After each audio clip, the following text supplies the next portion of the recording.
I got so motherfucking design on right now.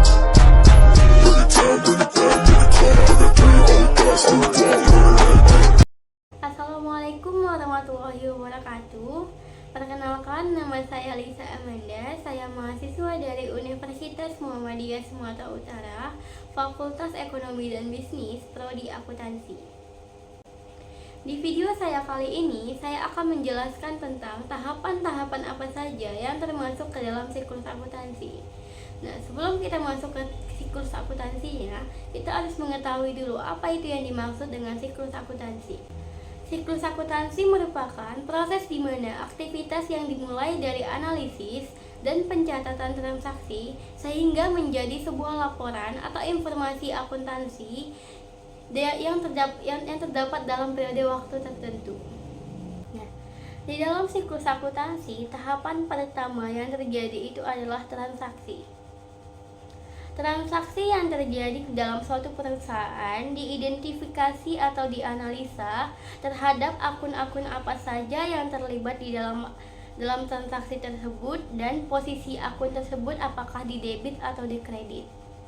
Setelah dilakukannya analisa terhadap bukti transaksi yang terjadi, kemudian transaksi tersebut dicatat ke dalam jurnal.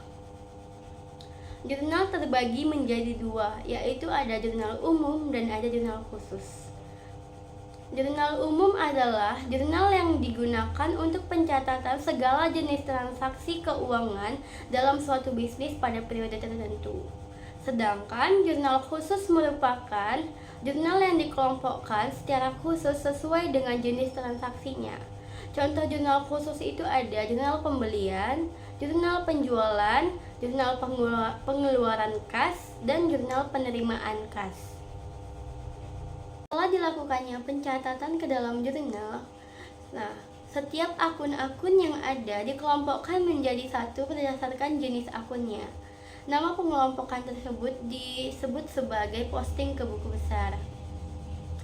Buku besar juga terdapat buku pusar pembantu yang dikhususkan hanya untuk utang dan piutang, yang berguna untuk mengetahui secara lebih spesifikasi tentang utang atau piutang yang terjadi dalam suatu usaha. Setelah dilakukannya pencatatan ke dalam buku besar atau posting ke buku besar, langkah selanjutnya adalah pencatatan ke dalam neraca saldo. Neraca saldo adalah laporan pembukuan yang berisi saldo akhir dari semua akun-akun yang terdapat di dalam buku besar pada suatu perusahaan. Dari neraca saldo inilah kita mengetahui apakah yang kita catat itu sudah benar atau tidak, atau apakah terdapat kesalahan atau tidak.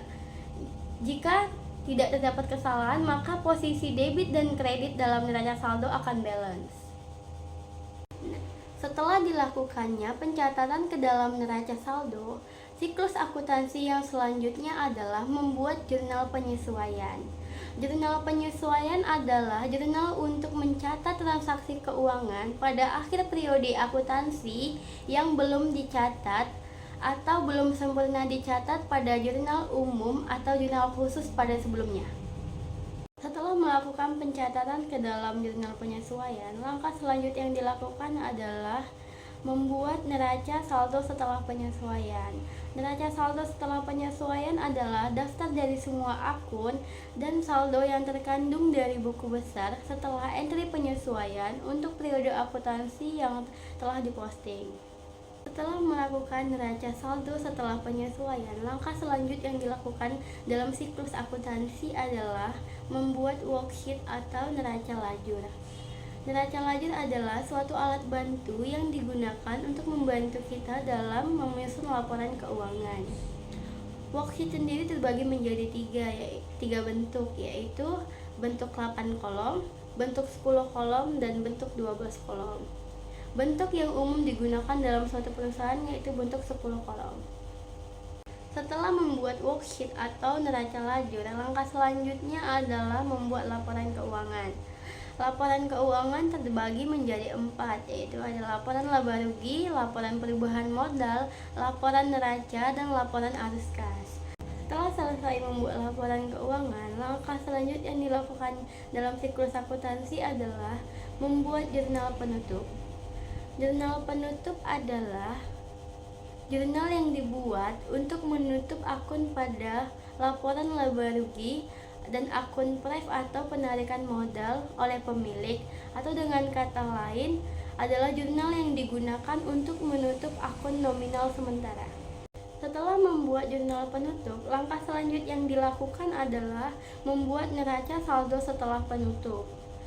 Neraca saldo setelah penutup adalah daftar dari keseluruhan saldo di akun real yang dibuat di akhir periode pelaporan suatu perusahaan. Tujuannya adalah untuk memastikan apakah nilai pengeluaran dan pendapatan seimbang atau tidak pada saat penutupan buku. Setelah membuat neraca saldo setelah penutup, langkah selanjutnya yang dilakukan adalah membuat jurnal pembalik. Jurnal pembalik merupakan jurnal yang membalik transaksi yang telah dibuat di jurnal penyesuaian. Apakah transaksi yang ada di jurnal penyesuaian itu akan perlu dibalik atau tidak? Tujuan dari jurnal pembalik adalah untuk memudahkan pekerjaan akuntansi pada periode berikutnya. Sekian, itulah penjelasan tentang siklus akuntansi dari saya, dari mulai pengidentifikasian, pencatatan, sehingga menjadi suatu laporan yang akurat dalam pengambilan keputusan suatu perusahaan. Jika ada yang salah atau kekurangan, saya mohon maaf. Wabillahi taufiq wal hidayah. Wassalamualaikum warahmatullahi wabarakatuh.